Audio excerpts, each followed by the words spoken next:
political analyst Ongama Mdimka seems to think so. Let's take you live to him now. Ongama, you've come up with a few suggestions that you feel that, options that that Parliament can look into in terms of the wording that they now have to put in as they look at amending Section 25 of the Constitution. Let's firstly begin with what you say, that they should keep the section as it is, but only make additions in terms of what would accommodate land expropriation without compensation.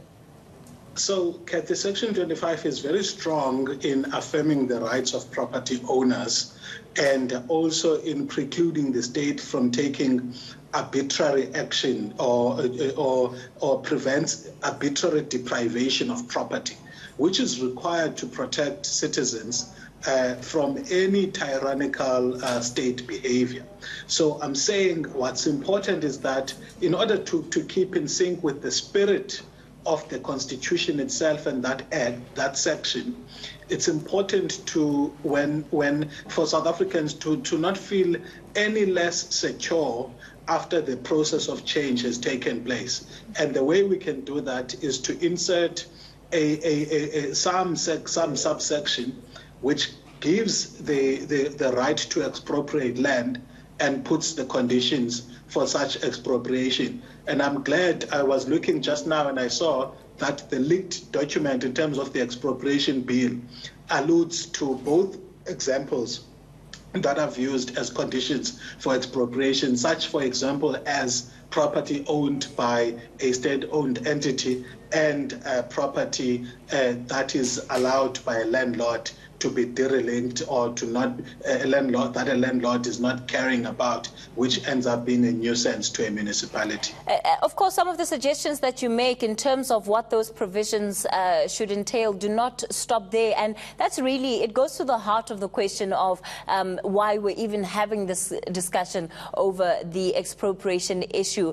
What do you think those provisions, or what are your suggestions in terms of what those provisions need to look like in terms, in order to accommodate what is being said as a need to address the urgent requirement for land by people, and yet at the same time protecting that which you feel is already given room in Section 25?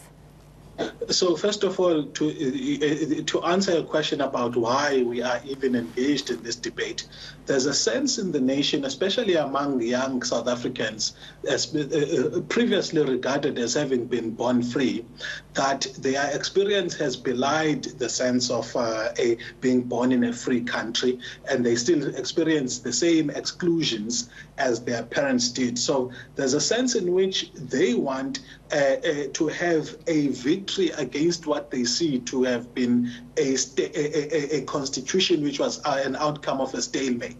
So to give, to respond to that deep cry, I think there's no harm in inserting a clause about expropriation that allows the state to expropriate land. And I'm saying there are times when it makes economic sense to expropriate land. For example, a state entity may hold a particular piece of land, and when you look at the opportunity cost for that state entity to hold that land compared to what a municipality can do with that land or a private developer can do with that land, you may find that there's an economic justification for it. But Ongama, just on that point, in terms of the political, economic, and you even say the social reasons which may be justifiable, is it not too subjective and is it not too open to interpretation, especially when you look at the different entities that you must now trust to make the decision on behalf of what happens going forward? When you talk about a state-owned entity, they don't have the most amazing track record, so there are really no guarantees around which way it could go. So what would need to be put in place in order to ensure that even those with nefarious agendas do not abuse the system, as it were? So your question, it goes to the crux of what my article is about, that we shouldn't be debating whether or not we expropriate. but the modalities and the parameters for doing so.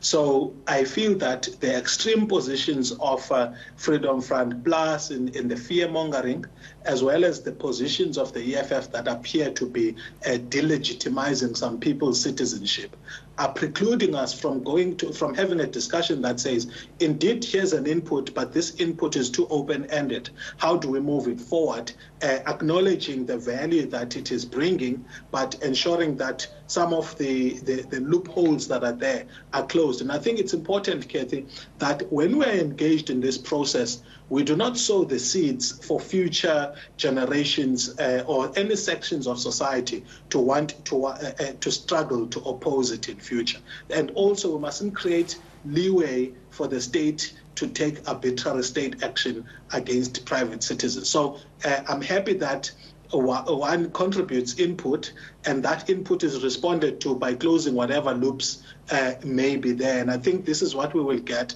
when the bill, the expropriation bill, as well as the nitty-gritties of how the phrasing of the act, of the insertion comes out. I saw, for example, one from another author today, which proposes not a change in subsection 2 as I have proposed, but a change in subsection 3, and also that author was actually proposing how best that phrasing could be. So the discussion, in my view, should be there, and not whether or not we expropriate. All right, let's leave it there for tonight.